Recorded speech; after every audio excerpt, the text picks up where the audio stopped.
우리 주일 예배 들으시는 분들 주님의 이름으로 환영하고 축복합니다. 오늘은 8월의 마지막 날이고 마지막 주일입니다. 한 달 동안 하나님의 은혜로 지내온 줄 믿습니다. 그래서 오늘 이 예배를 하나님께 감사의 기도 올려드리면서 우리 주님께 나아갔으면 좋겠습니다.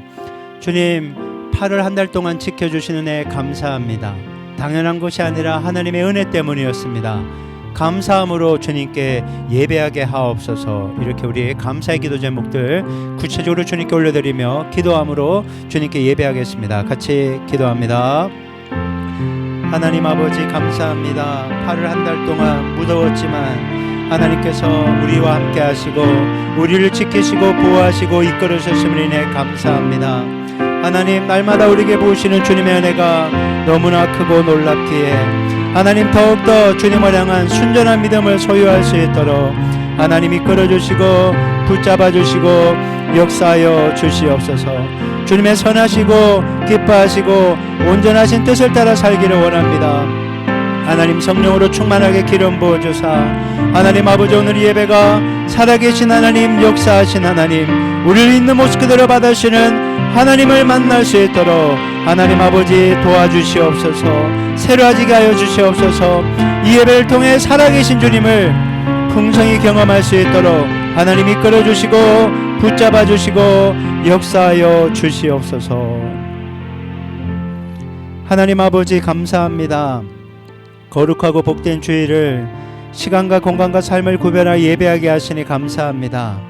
오늘 이 예배를 통해 임재하시는 주님을 만나게 도와 주시옵소서. 위로받게 하시고 힘을 얻게 하시고 소망을 얻게 하시고 하나님의 비전을 품게 하셔서 오늘 이 시간 더욱더 거룩하고 순결하고 능력 있는 사람으로 거듭날 수 있도록 주여 이끌어 주시옵소서. 이 예배를 온전히 주님께 탁드리며 살아계신 예수님 이름으로 기도했습니다.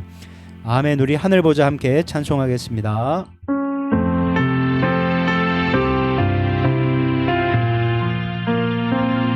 내 하나님, 서신 발 앞에 무릎 꿇고 경배하리. 큰 권능과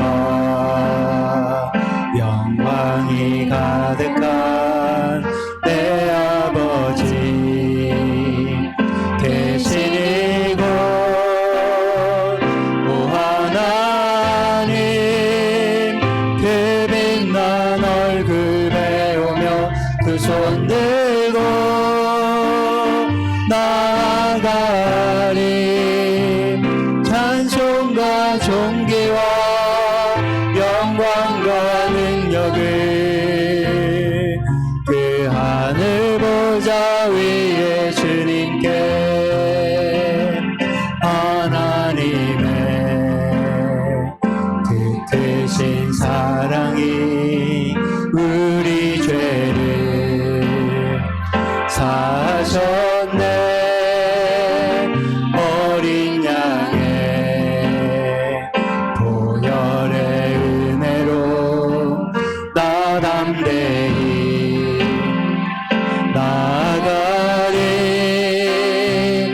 오 하나님, 그 빛난 얼굴 배우며 두 손 들고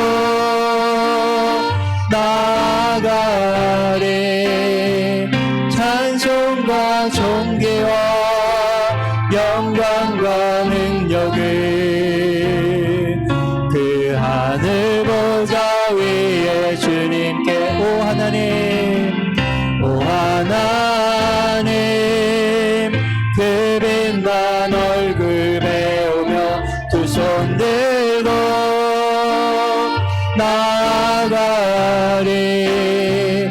찬송과 존귀와 영광과 능력을 그 하늘 보좌 위에 주님께. 여러분, 예배의 주인공은 하나님이십니다. 나도 아니고요, 옆 사람도 아니고 목사님도 아닙니다. 예배는 오직 하나님만 주인공이시고 하나님만 높임 받으셔야 되고 우리 모든 사람들이 하나님만 바라볼 수 있어야 하는 것입니다. 주님을 바라볼 때 주님께서 놀라운 뜻과 계획 속에서 우리를 만나 주실 줄 믿습니다. 그 하나님께 우리 선한 목자 되신 우리 주 함께 감사하며 찬송 올려드리겠습니다.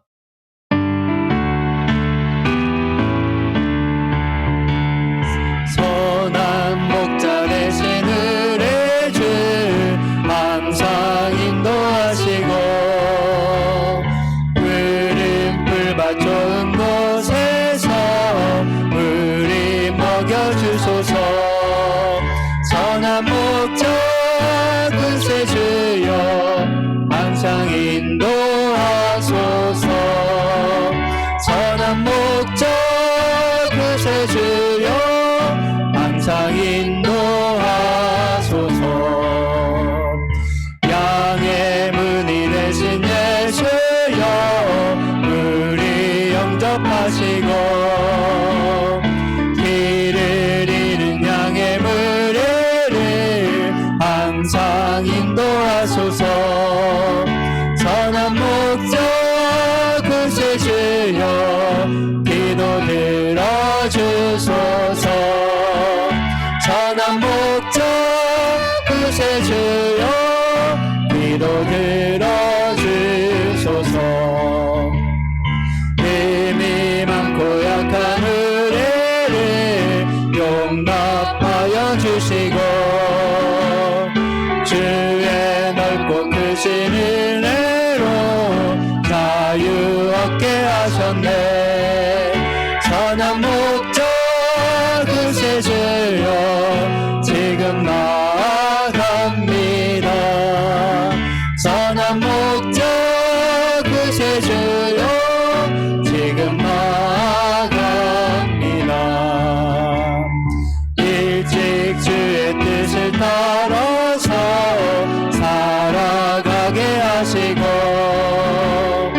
주의 크신 사랑 베푸사 날아가게 하소서.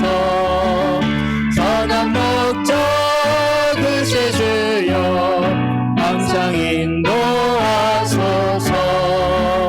선한 목자 구세 주여 항상 인도하소서. 선한 목자 구세 주여 항상 인도하소서.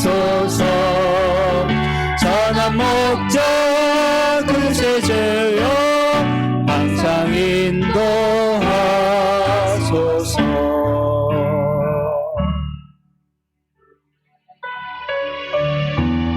날마다 우리를 은혜 가운데 살게 하시는 주님께 감사의 고백 올려드리겠습니다.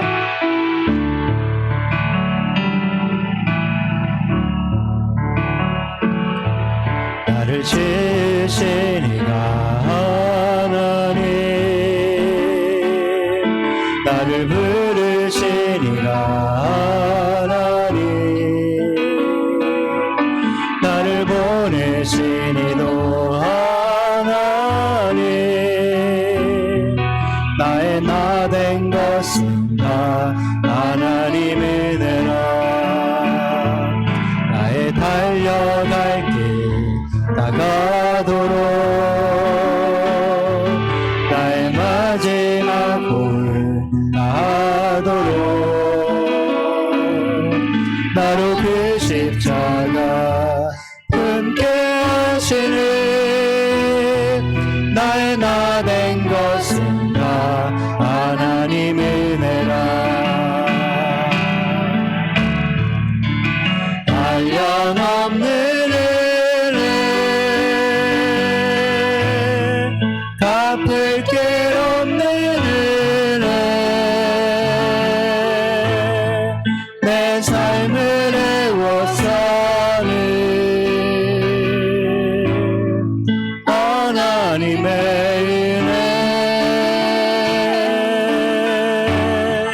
나 주저함 없이 그 땅을 밟음도 나를 붙드시는 하나님 찬양합니다. 나를 지으신 이가 하나님, 나를 지으신 이가 하나님, 나를 부르신 이가 하나님, 나를 보내신 이도 하나님, 나의 나 된 것은 다 하나님의 은혜라. 갈길 다가보러 나의 마지막 홀 다하도록 나로 그 십자가 듬게 하시는 나의 나 된 것은 다 하나님의 은혜라. 한량없는 은혜, 갚을 길 없는 은혜, 내 삶을 애워싸는 하나님의 은혜, 나 주저함 없이 그 땅을 밟음도 나를 붙드시는 하나님의 은혜, 한량없는 은혜, 한량없는 은혜, 갚을 길 없는 은혜, 내 삶을 애워싸는 하나님의 은혜, 나 주저함 없이 그 땅을 밟음도 나를 붙드시는 하나님의 은혜. 여러분, 우리는 하나님의 은혜가 있어야만 살 수 있습니다. 근데 그 은혜는요, 절대 은혜 받는 자리에서 밀려나면 안 되는 거죠.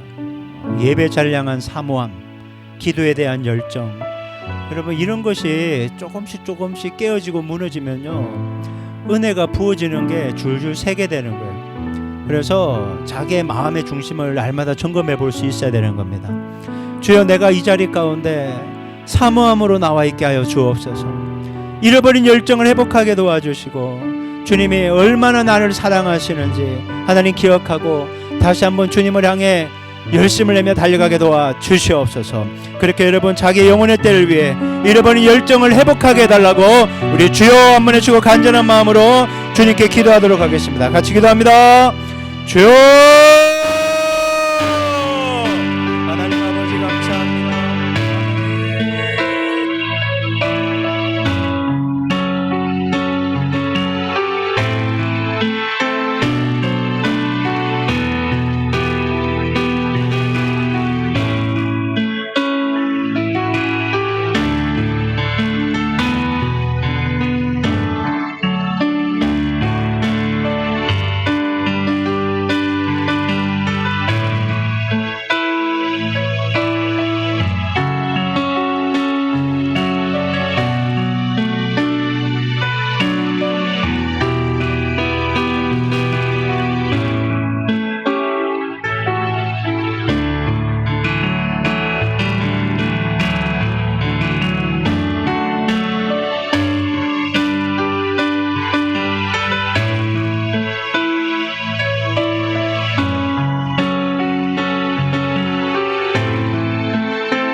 연약한 우리를 붙잡아 주옵소서.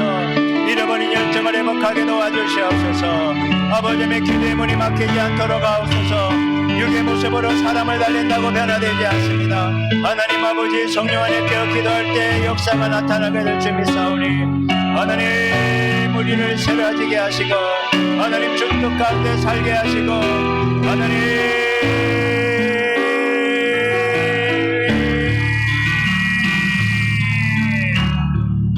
하나님 아버지 공유력에 주옵소서. 하나님 아버지, 8월 마지막 주 주일 예배를 이렇게 거룩하게 구별하여 드리게 하시니 감사합니다. 하나님, 오늘 예배 자리에 있는 모든 영혼들의 심령이 하나님 무뎌져 있지 않기를 원합니다. 강팍해져 있지 않기를 원합니다. 불신으로 남아있지 않기를 원합니다. 하나님, 좋은 마음을 소유하게 도와주옵소서. 사모함이 있게 하옵소서. 열정을 있게 하옵소서.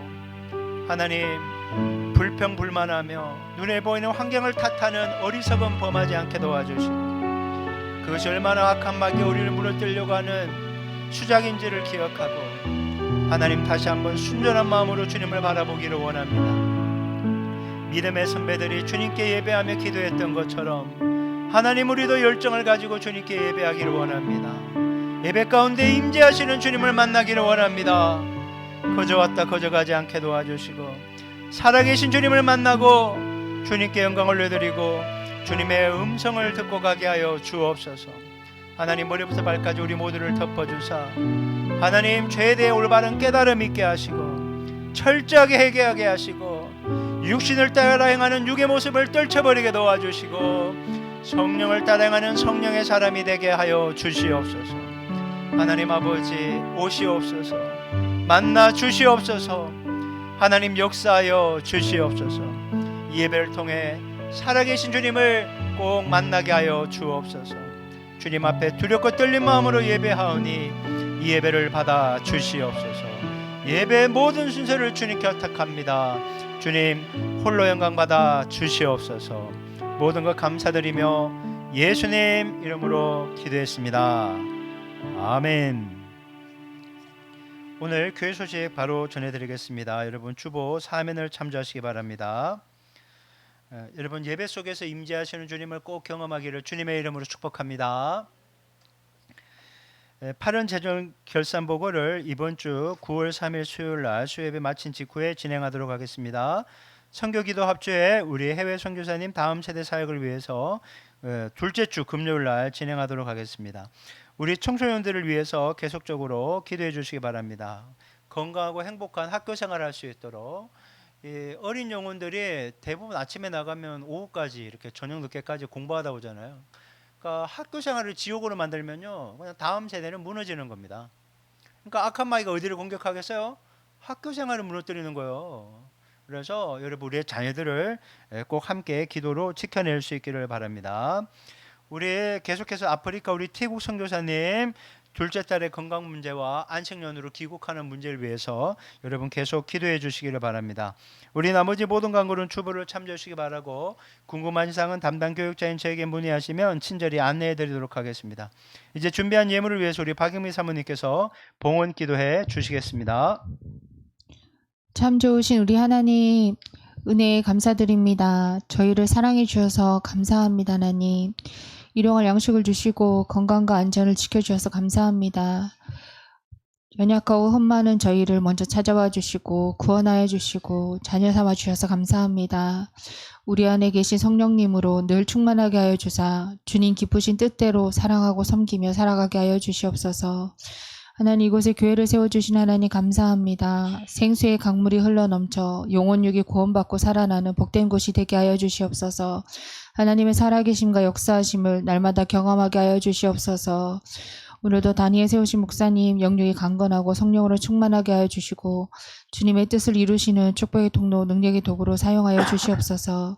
하나님, 드린 손길마다 축복하여 주시고 가장 좋은 것으로 응답하여 주시옵소서.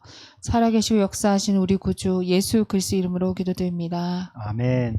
우리 찬송가 50장 내게 있는 모든 것을 3절 찬송하시면서 준비하신 예물 하나님께 올려드리겠습니다.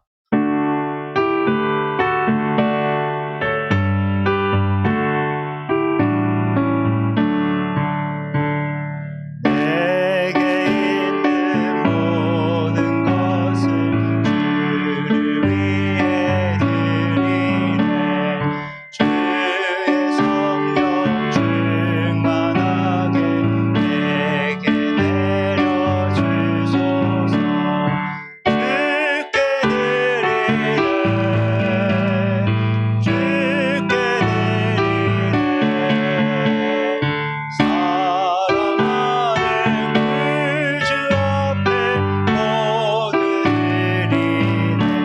기도로 자리에서 일어나시겠습니다. 모든 것이 주께로부터 왔으니 이 예물을 주께 드리나이다.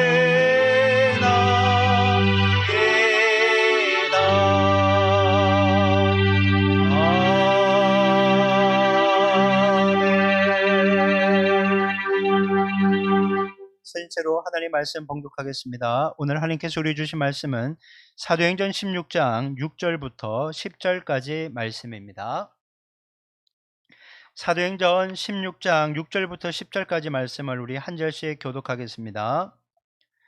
성령이 아시아에서 말씀을 전하지 못하게 하시거늘 그들이 부르기아와 갈라디아 땅으로 다녀가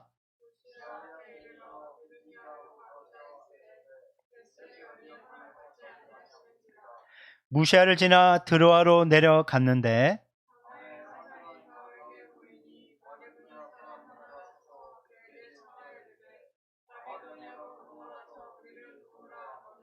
10절 같이 합니다. 바울이 그 환상을 보았을 때 우리가 곧 마게도냐로 떠나기를 힘쓰니 이는 하나님이 저 사람들에게 복음을 전하라고 우리를 부르신 줄로 인정함이라. 아멘. 자리에 앉으시기 바랍니다. 오늘에서 우리 교회 공동기도 제목으로 함께 기도하도록 하겠습니다. 문제로 인해 상황이나 환경이 막혔을 때 주님의 다른 계획이 있음을 믿고 기도하면서 주님의 뜻을 따르도록 기도하겠습니다.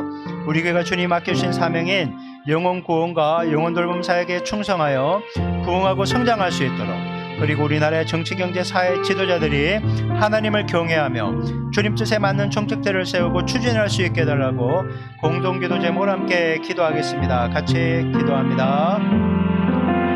하나님 아버지 감사합니다. 우리에게 주신 모든 사안과 환경들이 하나님 아버지요 주님의 뜻과 계획에 인도함을 받기를 원합니다. 하나님 기도하면서 주님이 알려주신 것에 순종하며 나아갈 수 있도록 하나님 도와주시옵소서. 우리에게 주님 맡겨주신 사명인 영혼을 구원하고 영혼을 누르는 사역에 충성하게 하시고 부흥하여 성장하는 복된 교회가 되게 하여 주시옵소서. 우리나라의 정치, 경제, 사회 지도자들이 하나님을 경외하게 하시고 주님 뜻에 맞는 정책들을 세워서 추진할 수 있도록 이끌어주시고 붙잡아주시고 역사하여 주시옵소서. 하나님 아버지 감사합니다. 이제 아버지의 말씀을 들으려고 합니다. 하나님, 인간적인 생각으로 받아들이는 것이 아니라 두렵고 떨린 마음으로 하나님 말씀을 받고 성령의 뜻에 하나님 우리 인생을 조정하여 주님의 말씀 앞에 온전히 순종할 수 있는 복된 믿음을 소유한 우리 모두가 되게 하여 주시옵소서. 부족한 종 아버지의 말씀 선포합니다. 모든 부족함과 연약함은 예수님의 볼로 덮어주시고 성령의 기름 부으심과 충만함 속에 하나님 말씀 증거할 때 하나님 홀로 영광받아 주시옵소서. 이 시간을 온전히 주님께 탁드리며 살아계신 예수님 이름으로 기도했습니다. 아멘. 할렐루야. 우리 주일 예배 드리신 분들, 현장에 계신 분들, 라이브로 함께하는 분들 주님의 이름으로 환영하고 축복합니다.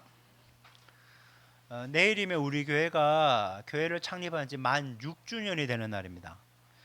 2018년도 8월 27일 월요일 날 저희 가정이 세종으로 이사를 오게 되었고 그 주 9월 2일 날 2018년 9월 2일 날 가정교회로 집에서 주일 예배를 드리면서 시작이 되었습니다. 세종에 내려왔을 때 은행 대출을 받아서 이런 식으로 상가를 세팅을 하고 곧바로 교회를 시작하려고 했는데 하나님께서 3번에 걸쳐 막으셨어요. 네가 만약에 혼자 세팅을 하면 나 열중시하고 안 도와준다. 그런 식인 거예요. 너희는 가만히 있어야 돼. 막 그렇게 때가 될 때까지 기다려. 이렇게 3번이나 강하게 막으셨어요. 그렇게 집에서 예배드린 지 9개월째 되었을 때 하나님께서 명확하게 말씀해 주셨어요. 이제 내가 교회를 줄 거고 필요한 사람을 만나게 해줄 거고 또 필요한 재정도 채워줄 것이다 라고 했어요. 근데 9개월을 그렇게 못하게 막으시더니 열릴 때는 정말 순식간에 모든 것이 열렸어요. 이 장소를 얻고 또 이 교회 뭐 인테리어 크게 안 했지만 이 세팅하는데 2주도 안 걸렸어요. 그냥 순식간에 세팅이 되어서 빛 하나 지지 않고 완료를 하고 곧바로 예배를 드리게 되었습니다. 하나님의 예배를 순식간에 세팅해 주시는 놀라운 은혜를 경험했잖아요. 아주 특별한 경험이었거든요. 그리고 금요 비전 기도회 때나 주일에는 이렇게 낯선 분들도 이렇게 계속 예배를 오고 보니까 기대감이 있는 거예요. 야, 이대로 가면 금방 주님께서 부흥시켜 주실 것이다 라는 그런 마음이 있었던 거죠. 그래서 교회를 개척한 지 5개월째인 2020년 1월, 여러분 새해다 보니까 얼마나 마음이 부풀었겠어요. 야, 올해는 분명히 하나님께서 놀라운 일을 행하실 것이다. 하지만 상상도 못할 일이 발생했죠. 1월 달에 중국에서 우한 폐렴이라는 이름으로 전염병이 막 퍼지기 시작했는데 느낌이 안 좋았어요. 이거 한국에 올 것 같은데 이런 생각이 들었어요. 급기야 2월 말부터 한국에도 본격적으로 코로나19가 퍼지기 시작했어요. 제가 2월 달에 그 고향에 내려가서 이제 그때 이제 구정이잖아요. 그 가족들에게 이런 이제 좀 심상치 않다. 마스크도 사고 소독제도 사야 된다고 얘기했더니 다 비웃었어요. 뭐 그런데 금방 한 2주 사이에 그냥 코로나가 확 퍼지기 시작한 거예요. 잘 알다시피 전 세계가 5월 수업이 됐잖아요. 국경이 봉쇄됐어요. 어느 나라 아예 입국이 거부됐다고요. 비행기가 운항을 중단했고요. 학교에도 등교 거부, 직장 심지어 교회까지도 예배드리지 말라고 집합 금지 행정 명령이 떨어졌어요. 제가 이게 딱 떠오르더라고요. 집합 금지 행정 명령. 여러분 그 시절에 일주일에 1인당 마스크 2개 구입하려고요. 약국에서 2시간 동안 서 있었잖아요. 기억나시죠? 이렇게 다 서 있었어요. 5,000원 하는 손소독제는요 5배 걸러서 25,000원에도 구하기가 어려울 그런 시기였던 겁니다. 그리고 기침이나 근육턱이 좀 생기면 어디로 달려갔죠? 보건소 달려가고요. PCR 검사 받는다고 마스크 내리세요. 지금 생각해도 막 자지러지고 막 기침이 나고 막 그랬습니다. 그러다가 양성 판정이 나면요 7일 동안 또 격리까지 당해야 됐어요. 혼자 이렇게 박혀갖고 문 입구에 밥 주면 하면 저리 떨어져 있으라고 그러고 밥 먹고 그랬던 기억이 납니다. 코로나19 팬데믹 시절 보내면서 참 두려웠어요. 가장 뭐가 두려웠는가 하면 평생 마스크 못 벗을까 봐 두려웠던 거죠. 뭐 겨울에는 괜찮아요. 뭐 KF93 따뜻하잖아요. 근데 여름에는 정말 죽을 맛이더라고요. 숨도 못 쉬겠지. 더운데 마스크 쓰고 있지. 이렇게 평생 살 생각하니까 막막했어요. 게다가 힘든 게 뭔가 하면 그 당시 정부에서 코로나를 퍼뜨리는 온상을 교회라는 프레임, 부정적인 프레임을 섞어서 교회 다닌다는 말을 못했어요. 그러니까 전도도 불가능했어요. 길거리 마스크 쓰고 전도했는데 막 코로나 있는 것처럼 얼마나 보는지 이거는 도로 안 되겠더라고요. 그래서 멈추기도 했어요. 전도하는 거예요. 하나님을 향해 원망이 들었어요. 아니 교회를 못하게 9개월 동안 막다가 열어줬으면 부흥을 주셔야지 코로나를 보내시면 어떡하나 이런 불편한 마음이 있었던 거예요. 근데 하지만요 예상치 못한 상황 속에서 새로운 일들이 생겨나기 시작했어요. 그게 뭔가 하면요 교회마다 온라인 예배를 시작하게 된 거라는 거예요. 온라인 예배. 실시간으로 예배를 송출하기 시작했어요. 교회마다. 여러분 코로나 팬데믹 이전에는요 라이브 예배라는 게 없었어요. 예배는 와서 예배당에서 드리는 거지 예배를 다른 곳에서 드린다는 것은 받아들일 수 없었어요. 신학적으로. 예배를 카메라로 찍어서 그것을 편집을 해서 그것을 올렸어요. 그러다 보니까 주일 설교 한번 보려면요 월요일이나 화요일 가야 됐어요. 좀 발 빠른 데야 주일 저녁에나 올리지 대부분 월요일이나 화요일 되면 영상이 올라오기 시작했어요. 왜 그런가 하면 당시는요 예배를 라이브로 송출할 기술도 없었고요 장비도 없었고 필요성에 대한 인식도 없었어요. 당연히 예배는 와서 드려야 되는데 그런 생각이었던 거죠. 그러다가 팬데믹 때문에 성도님들이 자연스럽게 여기 못 왔잖아요. 그러다 보니까 생각하는 것이 라이브 예배였던 것이죠. 처음에는요 교회들이 요 앞에다 스마트폰 해놓고 라이브를 송출했어요. 왜냐하면 그 당시에 서비스를 해주는 게 앱 몇 개에서 스마트폰으로밖에 송출이 안 됐거든요. 그러니까 막 대형 교회도 요 앞에 핸드폰 갖다 놓고 하고 막 그랬던 거예요. 그러다가 이제 이런 필요들이 있으니까 그 당시에 이제 유튜브, 페이스북 같은 데서 라이브를 송출할 수 있는 시스템을 만들어 준 거예요. 그러다 보니까 이제 교회들이 장비들을 마련해서 막 쏘기 시작한 거예요. 우리 교회도 초창기 때는요, 이 스마트폰으로 송출하다가 중장기적으로 카메라가 있어야 되겠다 해서 저 뒤에 있는 PTZ 카메라를 초창기인데도, 교회 규모도 작은데도 저거를 마련했던 거예요. 그래서요, 우리 교회에 한 번씩 이렇게 오시는 목사님들이요, 아니 이렇게 작은 교회에서 PTZ 카메라를 가지고 라이브를 송출한다고 막 깜짝깜짝 놀라는 거예요. 왜냐하면 저건 작은 교회의 로망이거든요. 저거 하나 갖고 싶다는 고백을요 참 많이 들었어요. 온라인 예배가 시작되니까요, 그동안 교회 못 오셨던 분들이 예배를 드리기 시작하는 거예요. 거동이 불편하신 분들이 예배를 드릴 수 있었던 거죠. 그 다음에 해외에 거주하는 분들이, 또 선교사님들이 여기에 이렇게 접속을 해서 예배를 드리게 된 거예요. 또 아기 낳으면 육아해야 되잖아요. 간병해야 되잖아요. 그런 분들 교회 못 오잖아요. 근데 이제 라이브 예배를 통해서 함께 화면 너머에서 예배 드리기 시작했던 거예요. 목사님들의 설교가 유튜브와 페이스북을 통해서 전 세계로 퍼지기 시작한 거예요. 세상 그 어느 때보다요, 그 설교의 홍수 시대를 우리가 맞이하게 된 거죠. 여러분, 많은 것이 바뀌었어요.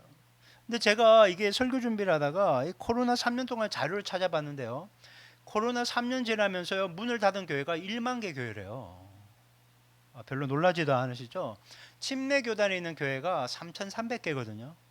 침례 교단의 3배의 교회가 문을 닫았다는 거예요, 그 당시에. 제가 이 그 1만 개 숫자를 보면서요, 야, 우리 교회가 부흥이 안 되었지만 살아남은 게 은혜였구나, 깊이 깨닫는 시간에서 되게 감사하더라고요. 나는 부흥이 돼야 되는데 이 생각하는데 살아남은 게 은혜예요. 살아남은 게. 전 솔직히 지금도 교회가 이렇게 인원이 이렇게 없는데도 유지가 된다는 게 은혜예요, 은혜. 하지만 교회의 사명은 유지가 아니죠. 영혼을 구원하고 영혼을 돌보는 것이 사명이잖아요. 그래서 하나님, 영혼을 주님께 드릴 열매를 맺게 하여 주옵소서, 이렇게 기도하고 있는 것이죠. 여러분, 함께 이 교회 사명 영혼 구원과 영혼 돌봄을 위해서 여러분 기도해 주실 수 있기를 바랍니다. 코로나19 팬데믹은요, 분명히 우리 인생이나 교회에게 큰 막힘이나 걸림돌이었던 건 분명해요. 한 번도 새로운 이런 걸 경험해 본 적이 없었으니까요. 하지만 그 속에서도 하나님은 살아 역사하셨고 놀라운 길로 인도하셨던 것이죠. 마치 오늘 우리가 살펴보고 있는 사도행전 16장의 사건처럼 말이죠. 여러분, 우리는 오늘 본문의 사건을 통해서 인생에 막힘이 있을 때 어떻게 반응해야 옳은 것인가, 요거 한번 찾아보려고요. 막힘이 있을 때 어떻게 반응해야 되는가. 그렇다면 우리는 인생의 막힌 길에서 어떻게 반응해야 될까요? 자, 첫째 한번 읽어볼게요. 첫째, 시작. 계획은 성실하게 세우되 주도권은 하나님께 맡겨야 합니다. 네, 오늘 보면 사도행전 16장 6절에서 8절까지 말씀. 자, 화면 보시고 읽을게요. 붉은 글씨가 중요하니까 반복되는 거예요. 자, 시작. 성령이 아시아에서 말씀을 전하지 못하게 하시거늘 그들이 부르기아와 갈라디아 땅으로 다녀가 무시아 땅에 이르러 비두니아로 가고자 했으되 예수의 영이 허락하지 아니하시는지라 무시아를 지나 드로아로 내려갔는데. 자, 두 가지 빨간 글씨 잠깐만 볼게요. 성령이 아시아에서 말씀을 전하지 못하겠다는 거예요. 또 예수의 영, 성령이 허락하지 아니하시는, 성령이 지금 막고 있다는 거예요. 어떤 대적이 막고 있는 게 아니라 성령이 막으시고 있다는 거예요. 자, 이제 빼주셔도 돼요. 지금 2차 선교 여행 중이거든요. 이 바울과 실라가 출발했어요. 원래 바울과 바나바가 가야 되는데 마가를 동행 여부 때문에 싸웠잖아요. 그래서 바울이 실라와 함께 떠나게 됩니다. 그러다가 1차 선교 여행지에서 돌에 맞아 죽을 뻔했던 루스드라 지역에서 디모데를 만나게 됩니다. 디모데, 영적 아들 디모데. 이제 그가 선교팀에 동참하게 됩니다. 이제 3명이 된 거죠. 바울, 실라, 디모데. 자, 바울은 디모데라는 충성스러운 제자도 생겼지. 그리고 이번에 소아시아의 거점 도시인 에베소에서 사역을 해야 되겠다라고 플랜을 세우고 이 사역을 시작했거든요. 소아시아는요, 그 소아시아라고 하면 여러분 요한계시록에 나와 있는 7교회 생각하면 돼요. 에서, 버두, 사빌라, 그 7교회가 다 모여 있는데 그 중에 가장 거점이 에베소거든요. 그래서 에베소를 가기를 원했던 거예요. 도로망이 잘 돼 있어요. 모든 길은 로마로 통한다고 길이 너무 잘 닦여져 있지. 언어도 동일하지. 유대인 해당도 많았기 때문에 복음 전파에 효과적이었다는 거예요. 그래서 소아시아로, 특별히 에베소로 가려고 했던 거예요. 그런데 누가 막았다고요? 성령님이 막았다는 거예요. 에베소로 가는 길을 막았어요. 비두니아 지역으로 가려고 해도 예수의 영이 계속 막아요. 이게 선교 프로젝트가 완전히 멈춰져 있는 거예요. 좌절된 상태예요. 결국 선교팀이 드로아라고 하는 북서쪽 끝자락에 있는 해안 도시로 가게 됩니다. 그것은 선교를 출발한 안디옥에서 무려 940km가 떨어진 아주 먼 거래요. 이 길로 간 거예요. 밑으로 가야 되는데 밑으로 못 가고 위로도 못 가고 그냥 북서쪽으로 끝까지 밀려간 거예요. 바닷가, 해안가에 온 거예요. 쉽게 말해서 부산으로 간 거예요. 부산으로. 이제 갈 데가 없는 거예요. 선교팀은 원하는 곳으로 가는 길이 막혔을 뿐만 아니라 원에 보면요, 거쳐가는 길에서 제대로 사역도 못. 원래 이 거쳐갈 때 사역도 하거든요. 만약에 세종에서 출발했다면 구미 갔으면 구미에서도 좀 사역 좀 하고 대구에서도 사역 좀 하고 양산에 사역하고 이래 갈 수 있을 거 아니에요. 사역을 하나도 못하고 완전히 등 떠밀리듯이 성령이 그냥 계속 모신 거예요. 왜? 여기가 지금 사역해야 될 때가 아니니까 등 떠밀듯이 강제적으로 들어와라는 바닷가 끝이라는 해안가로 몰아붙였던 것을 보게 됩니다.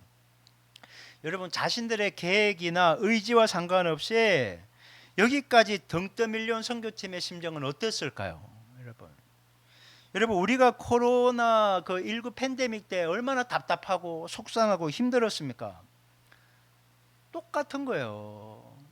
왜냐하면 여러분, 선교 1차 여행 때 굉장히 사역을 열심히 해서 열매가 엄청났거든요. 또 2차 선교 여행 시작해서 루스드라 디모데 만나기 전까지만 해도 사역이 엄청 잘 됐어요. 근데 디모데 만나고 나서부터 일이 꼬이기 시작한 거야. 인간적인 생각을 하면요, 사람 하나 잘못 들여서 이런가 보다, 디모데 내보내야 되나 이래 생각했을 거예요. 근데 아니에요. 그게 절대 아니에요. 그때부터 일이 안 되기 시작한 거예요. 막히기 시작. 이리 갈 수도 없고 저리 갈 수도 없고 사역도 못하고 계속 등 떠밀려서 수백 킬로를 갔던 것입니다. 여러분, 지금 아무것도 하지 못한 채 전혀 예상하지 못한 장소에 있으면 얼마나 답답했을까요? 힘들었을 거예요. 여러분, 성령께서 바울 선교팀이 에베소에 가는 것을 막으시듯이 우리의 길을 막으실 때가 있다는 거예요. 이런 식으로 이렇게 막아요. 어떻게 막습니까? 무엇을 해도 안 돼. 아무리 했어도 안 되는 때가 있어요. 공부를 해도 안 되고 일을 해도 안 되고 뭔가 시도를 해도 계속 안 돼요. 사람을 만나서 뭔가 해보려고 하는데 사람하고 자꾸 뭔가 틀어져. 막 이렇게 일이 안 되게 할 때가 있어요. 주님이. 여러분, 이런 식으로 뭔가 일이 계속 안 될 때는요, 그냥 계속 하는 거지가 아니에요. 여러분, 그때는 가던 길을 멈추고 하나님의 뜻을 구해야 될 때라는 거예요. 하나님의 뜻을 멈추고 주님이 뭔가 다른 계획이 있을지 몰라 하면서 그때는 기도해야 될 때라는 거예요. 선한 목자교회 유기선 목사님이요, 이런 얘기를 하셨어요. 자, 보세요. 사역과 일정 계획을 세울 때 마음의 평강이 사라지는 거, 뭔가 불안하고 뭔가 이상하다라는 거, 쎄한 마음이 들면요, 속도를 멈추어 분별하는 훈련을 해야 된다라는 거. 예수 동행 일기 계속 쓰잖아요. 그 속에서 날마다 주님 앞에 계획을 올려드리며 열리는 문과 닫히는 문을 억지로 조작하지 않아야 된다는 거예요.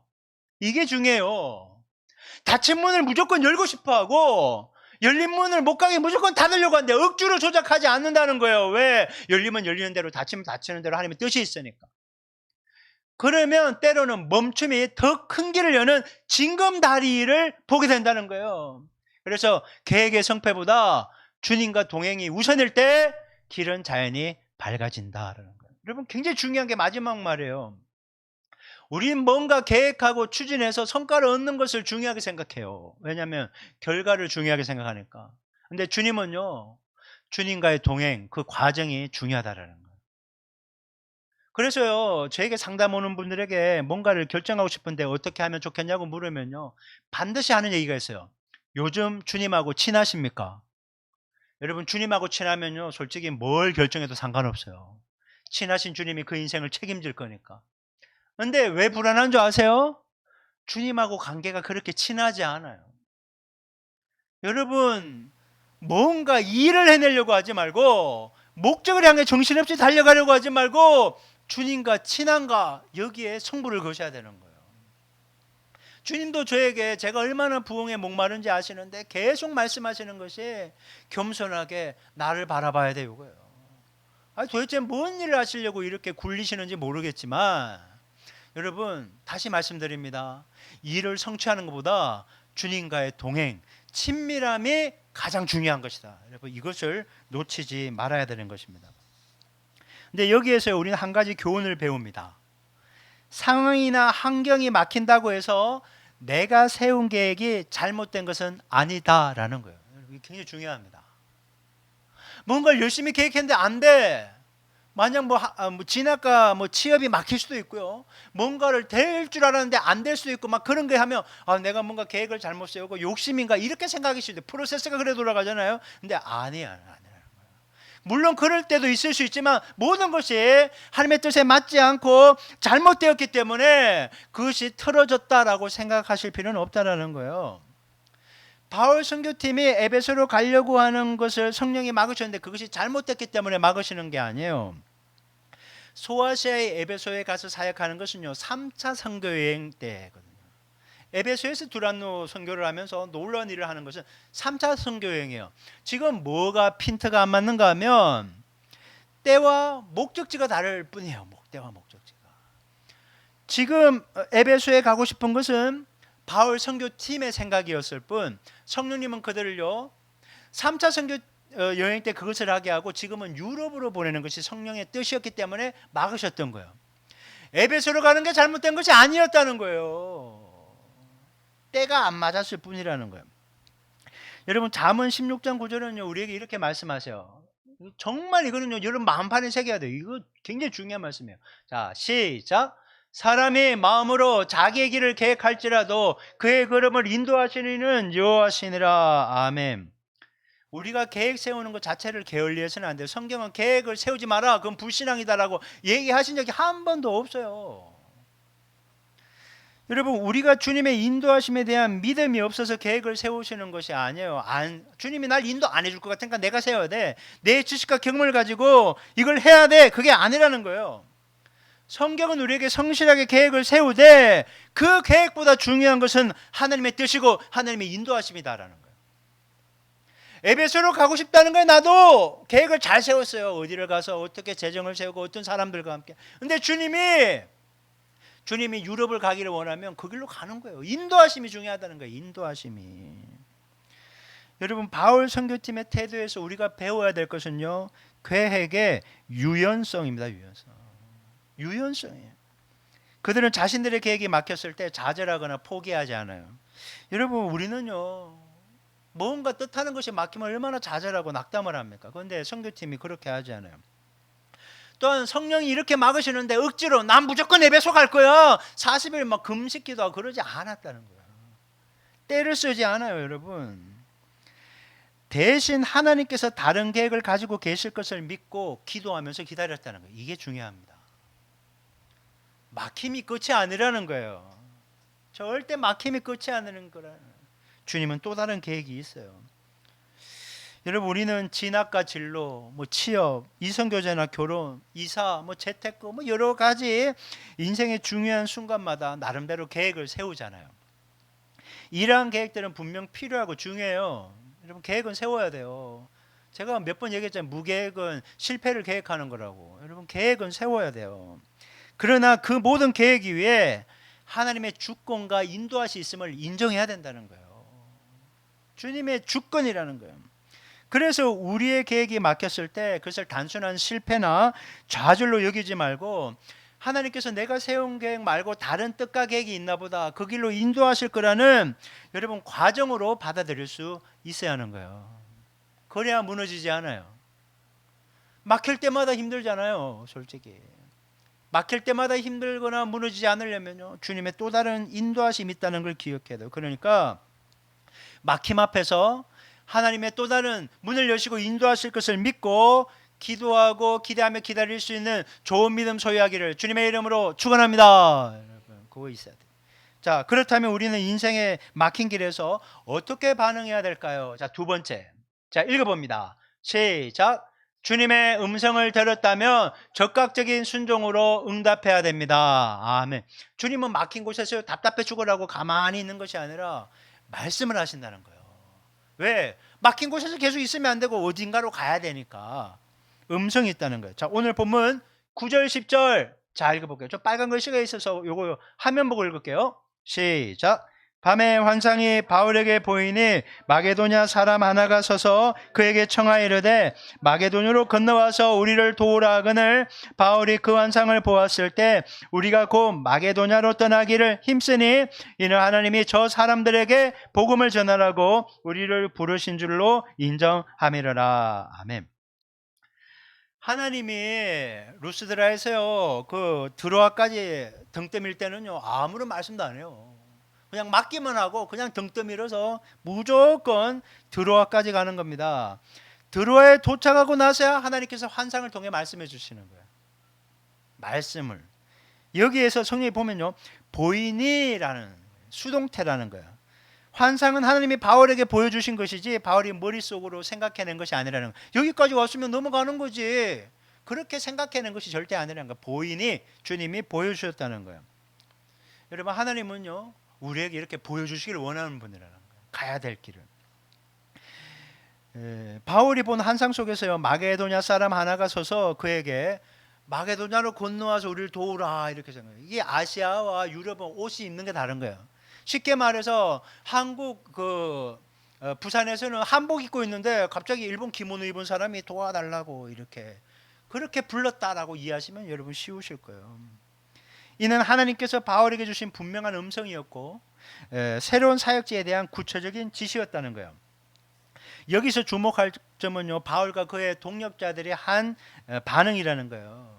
조금 전에 제가 붉은 글씨에 일부러 표기해 드렸잖아요. 10절에 보면 바울이 그 환상을 보았을 때 우리가 곧 마게도냐를 떠나기로 힘쓰니 한번 따라해볼까요? 곧 힘쓰니 예, 그들의 순종이 얼마나 신속하고 적극적이었는지를 보여준다는 거예요.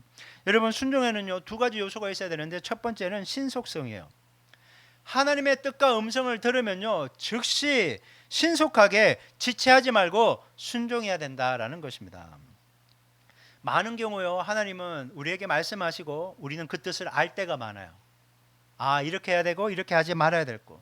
근데 여러 핑계를 대면요 순종을 미룰 때가 있어요. 조건이나 환경이 더 좋아지기를 바라면서 순종을 딜레이하는 거예요. 이걸 들었는데 이거보다 좀 더 확실한 몇 가지를 더 요구하다 보니까 지체라는 거. 그냥 한 번 들었으면 됐는데 순종하지 않고 또 다시 한번 몇 번만 더 얘기해 줘 봐요. 이런 게 있어요. 기드온의 그 손뭉치털처럼요. 또 다른 사람들도 동의하기를 기다려요. 내가 들었지만 그게 정말 주님 뜻이 맞는 것 같은데 이걸 들을 때를 기다리는 거예요. 사람들의 동의를 기하면서 시간을 지체해요. 근데 바울은 하나님의 음성을 듣자마자 선교팀에게 이 얘기를 나누었고 모두가 이 환상을 하나님의 뜻으로 확신하는 순간 즉시 행동에 온 거예요. 신속하게 행동하는 거예요. 순종의 또 하나의 요소는요 적극성이에요. 적극성. 힘쓴이라는 표현은요 말 그대로 노력했다라는 거예요. 찾고 구하고 문을 두드리는 거 있잖아요. 원어를 봤더니 그거하고 똑같은 거예요. 정말 그거예요. 마지못해 어쩔 수 없이 주님이 얘기하니까 불순종하면 얻어맞으니까 하는 게 아니라 여기에 소망이 있으니까 주님이 하실 놀라운 일들이 있으니까 적극적으로 나서는 그 순종이 있어야 된다는 겁니다. 그동안 바울 선교팀은요 1차와 2차 지역이 어디서 했습니까? 그 안디옥, 그 다음에 팔레스타인, 그 다음에 이 소아시아 지역에만 있었던 거거든요. 사역을 그들이 경험했던 곳은 그 아시아 범위 내였다는 거, 시리아 지역. 하지만 이번에 드로아에서 배를 타고 바다를 건너가면요 새로운 문화의 유럽 문화가 시작되는 거예요. 완전히 달라지는 거예요. 지금하고는 완전히 달라요. 언어도 다르죠, 문화도 다르죠. 장애물이 얼마나 많겠어요. 여러분 이것저것 머리 굴리면서 따지고 생각하면 못 넘어갑니다. 이건 너무나 비효율적이라는 거죠. 효과적으로 사역하려면 그냥 아시아로 가야 돼요. 에베소로 가는 게 맞아요. 그런데 주님은 아니에요. 그냥 넘어가라는 거예요. 유럽이든 뭐든 너 나에게 맡기고 그냥 넘어가라 이거예요. 묻고 따지지도 않고 순종하는 거예요. 순종은 즉시 신속하게 적극적으로 순종하는 거예요. 디트리 보네퍼가 쓴 책 나를 따르라 아주 얇은 책인데요. 여기에 보면요 이런 말이 있어요. 오직 믿는 자만 순종하며 믿으니까 순종해요. 오직 순종하는 자만 믿는다라는 거예요. 즉각적 순종이 제자도의 본질이다. 하나님의 명백한 말씀이 주어졌을 때 더 많은 정보와 안전을 요구하며 늦추는 태도는 결국 불순종으로 흐른다. 주님, 내가 순종하면 책임져 주실 겁니까? 막 이런 식으로 자꾸 뭔가 조건을 걸고, 하나님 이것만으로 내가 안 되겠는데요, 더 많이 알려주세요, 이렇게 딜레이 하다가는요 불순종으로 가게 되는 거예요. 순종은요 즉시 해야 된다는 거예요. 즉시. 하나님께서 우리에게 여러 가지 방법으로 말씀하세요. 그 헨리 블랙가비 목사님의 그 하나님을 경험하는 삶에 보면 크가지 네 가지를 얘기해요. 하나님은 성경 말씀을 통해 말씀하시고, 기도를 통해 말씀하시고, 환경을 통해 말씀하시고, 교회를 통해 말씀하신다라는 거예요. 어떤 방법으로 말씀하시든지 우리는 신속하고 적극적으로 순종해야 된다는 것이에요. 여러분, 하나님의 뜻과 계획은요 때때로 나의 생각과 경험과 너무 달라요. 다르죠. 그리고 때때로 순종을 하면요 내게 불이익이 될 때가 있어요. 불편해, 그 순종하는 게. 하지만요 바울 선교사님의 뜻과 계획에 신속하게 적극적으로 순종했듯이 우리 또한 순종의 태도로 응답할 수 있어야 된다는 거예요. 여러분, 우리가 가장 많이 범하는 실수가 뭔가 하면요, 주님 나를 좋은 길로 인도하여 주옵소서라고 기도를 하지만 내가 원하는 좋은 길이 다 있어요. 이미 마음속에. 그 길로 인도해 달라고 요구를 하는 거예요.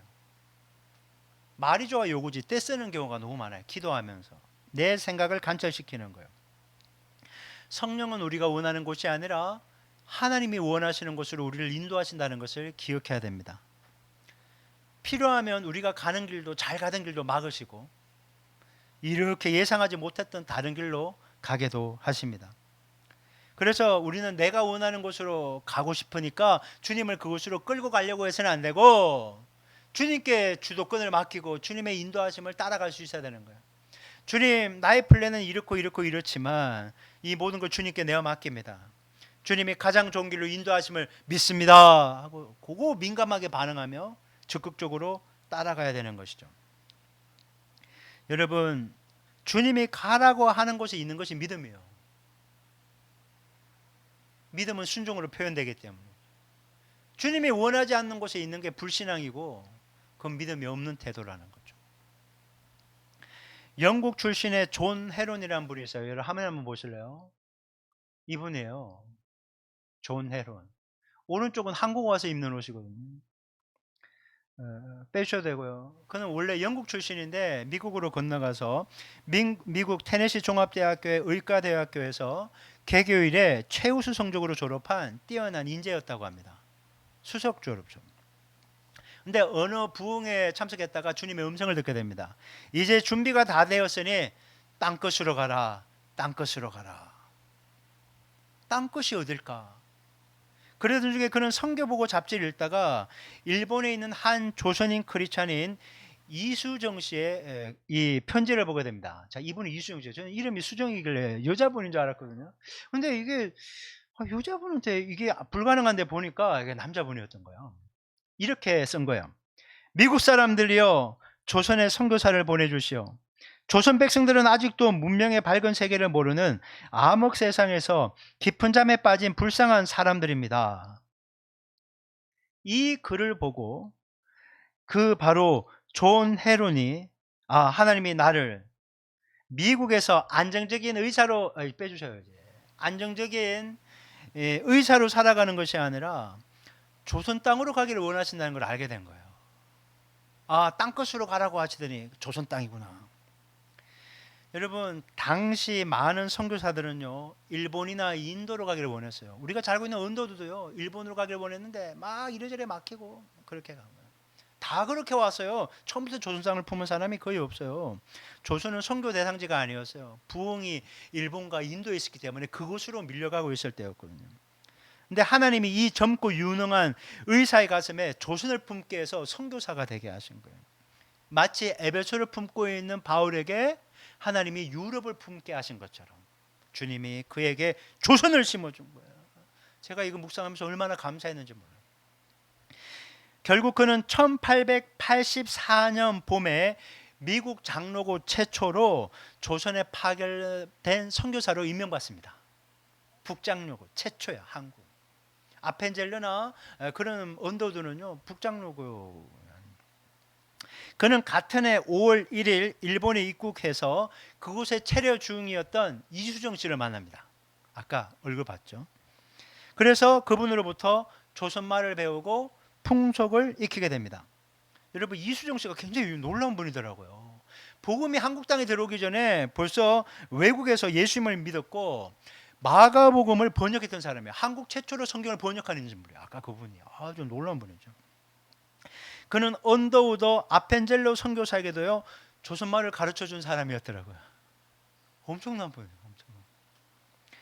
존 헤로는 1885년 6월 20일 제물포항에 도착, 본격적으로 조선 땅에서의 사역을 시작하게 됩니다. 그는 고종황제의 주치의가 됩니다. 뭐 탁월한 사람이니까 주치의가 되고요. 최초의 서양식 병원인 죄중원의 2대 원장이 됩니다. 여러분, 병원장이 뭐 이렇게 뛰어다니겠어요? 근데 이분은요 정말 발로 뛰어다니는 분이었어요. 가난하고 헐벗고 병드는 많은 한국 사람들을 섬깁니다. 자기 몸을 돌보지 않고 진료 가방을 들고 온 지역을 다니며 복음을 전하고 그렇게 병든 자를 돌보게 됩니다. 그런데 과중한 업무와 이 방문 진료 때문에 지친 가운데 병을 얻게 됩니다. 결국 1890년 7월 26일 한국에 들어온 지 만 5년 만에 전염성 이질에 걸려서 34살의 젊은 나이로 주님 품에 안기게 됩니다. 그리고 3일 후에 개신교 선교사 최초로 양아진 선교사 묘지에 묻히게 됩니다. 그의 묘비에 이렇게 써 있습니다. 하나님의 아들이 나를 사랑하시고 나를 위하여 자신을 주셨다. 그는 주님의 사랑에 감격해서 주님이 나를 위해 자기를 주셨듯이 나도 주님을 위해 드려서 그렇게 살다가 세상을 떠난 것입니다. 그가 죽기 전에 떨리는 목소리로 이와 같은 말을 남겼다고 합니다. 한국과 한국 사람들을 더 뜨겁게 더 사랑하고 싶소. 나를 사랑해주고 도와준 친구들 감사합니다.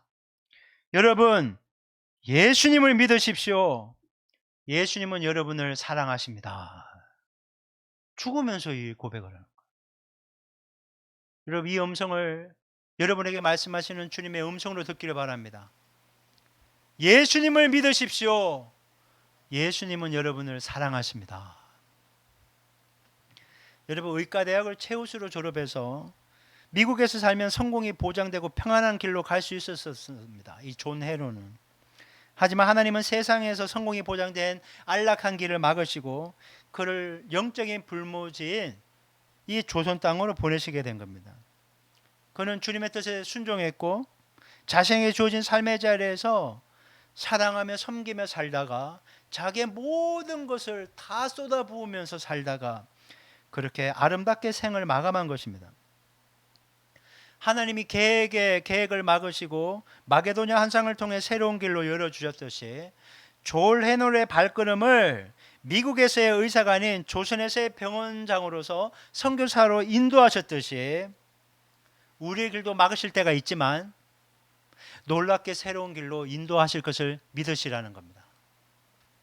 자식을 계획을 향한 계획이 막힐 때가 있고 직장과 사업을 향한 계획이 막힐 때가 있고 어떤 교회를 향한 계획이 막힐 때가 있는 것처럼 보이지만 끝이 아니라는 거예요. 주님은 새로운 길을 이끌어 가실 것이다 라는 거예요. 그래서 답답해 보이는 그 순간도 끝이 아니라 새로운 길로 이끌기 위한 주님의 뜻과 계획이 있음을 믿으셔야 되는 것입니다. 사랑하는 성도 여러분, 혹시 지금 무언가를 계획하고 있는데 뜻대로 되지 않아서 답답하신 분들이 있습니까? 낙심하지 마시기 바랍니다. 닫힌 문이 있으면 주님이 열린 새 길로 반드시 인도해 주십니다. 그래서 마키는 하나님께서 준비하신 더 큰 축복의 전주곡이다 이렇게 이해하셔야 되는 겁니다. 그래서 오늘부터 막힌 길 앞에서 원망하지 말고 하나님, 내게 허락된 마게도냐가 어디입니까? 주님의 인도하심을 올바로 깨닫고 순종하며 따라가게 하여 주시옵소서. 그렇게 기도하시면서 성령님의 인도하심을 기대하실 수 있기 바랍니다. 그래서 이번 한 주간도 그리고 내일부터 시작되는 9월 새로운 달도 주님과 함께 주님이 인도하시는 곳에서 주님이 하실 일을 기대하며 멋지게 승리하는 우리 교회 가족 될 수 있기를 주님의 이름으로 축원합니다. 기도하겠습니다. 여러분, 오늘 이 시간 우리가 기도할 때는 우리 여러분 주님 앞에 여러분이 세운 계획들을 올려드리며 기도했으면 좋겠습니다. 자녀를 향한 계획들, 가족을 향한 계획들, 일터를 향한 계획들, 여러 가지 계획들 주님께 올려드리되 하나님의 뜻과 계획 앞에 즉시 신속하게 감사한 마음으로 열정을 가지고 순종하게 하여 주시옵소서. 그렇게 주님께 우리의 모든 계획들과 뜻을, 문제들을 주님께 올려드리며 간구하도록 하겠습니다. 주의 한번에 기도합니다. 주여!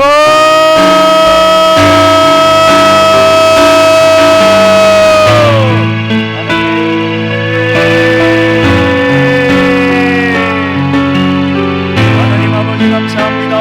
하나님 마음으로 거기를 계획할지라도 거듭하는 이뻐한 우리 여호와 하나님이라고 말씀하셨기에 하나님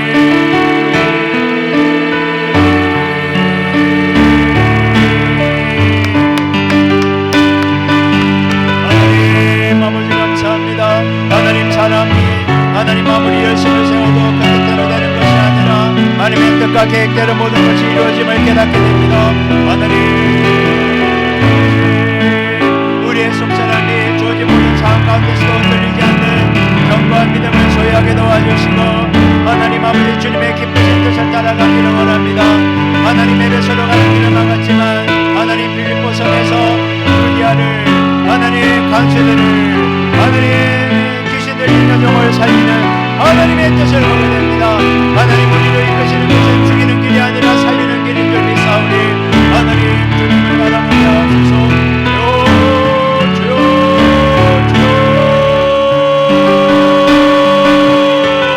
하나님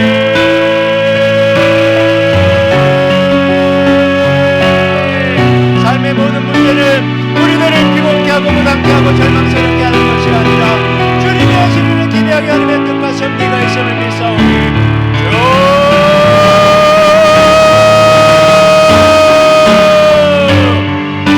하나님 아버지여 세일을 행하여 주시옵소서. 능력 가운데 머물게 하여 주시옵소서.